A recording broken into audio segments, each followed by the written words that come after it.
Is there a separation of church and state? Hey there, how you doing? My name's Tim Robertson, and we welcome you back along a journey we call America, the good, the bad, and the beautiful. Today we're going to take on that so-called wall of separation of church and state. Is there really a wall?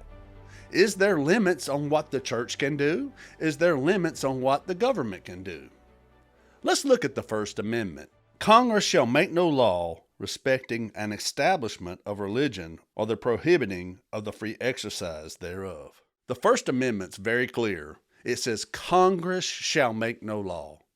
This handcuff is not on the people, it's not on the church, it's not on a body of believers, but it's on Congress. Congress shall make no law. What was going on at that time? There were state-established churches, such as the Anglican Church. The Anglican Church was formed by Henry VIII. It was a state-established church. And the Danbury Baptists, who are going to write a letter to Thomas Jefferson, were concerned that the state of Connecticut was going to form a state-established religion. Thomas Jefferson wrote them back and assured them that there is a wall of separation between church and state, meaning the government cannot make a law to establish a new church. Therefore, you have nothing to worry about. That's all it is. It's saying that the government has no right to establish a church, and therefore the church is free to worship however they want to exercise. Ronald Reagan put it this way: the First Amendment of the Constitution was not written to protect the people of this country from religious values. It was written to protect religious values from government tyranny. The First Amendment is clear.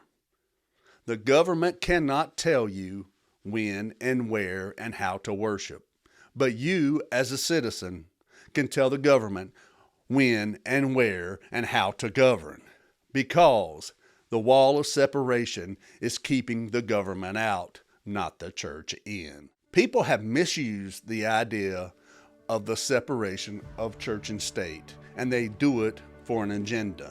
That agenda is to make sure that Christian ideas do not come into the public square. It's okay for someone to put on a dress. Even though being a man, those ideas are okay. It's okay if you're a communist. Your ideas are welcome.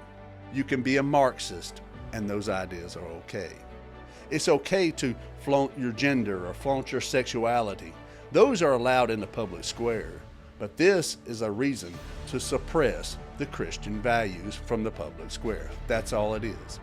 And separation of church and state is nowhere in the Constitution. And if you want to know more about the Constitution and the Bill of Rights, we offer a Constitution crash course. You can go to freedomfield.org, that's freedomfield.org, to find a class near you. Well, I hope that clears up something for you. I hope that makes sense to you, and I hope we clarified the separation of church and state.